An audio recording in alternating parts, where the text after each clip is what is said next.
আসসালামু আলাইকুম, আপনাদের সবাইকে স্বাগতম আরাফাতের ময়দান। হজ ক্যাম্প,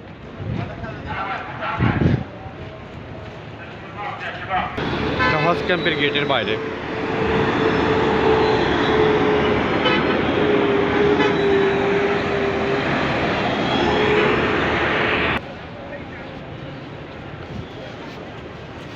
এটা হাজিদের থাকার ক্যাম্প।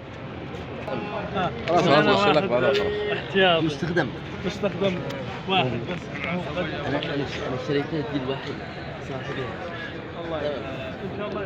আসসালামু আলাইকুম, আপনাদের সবাইকে আরাফাতের দিনে আজকে আপনাদের সবাইকে শুভেচ্ছা। আগামীকাল ঈদের দিন আপনাদের পবিত্র ঈদুল আজহা উপলক্ষে সবাইকে অনেক অনেক শুভেচ্ছা। আপনারা সবাই ভালো থাকবেন। ঈদ মোবারক।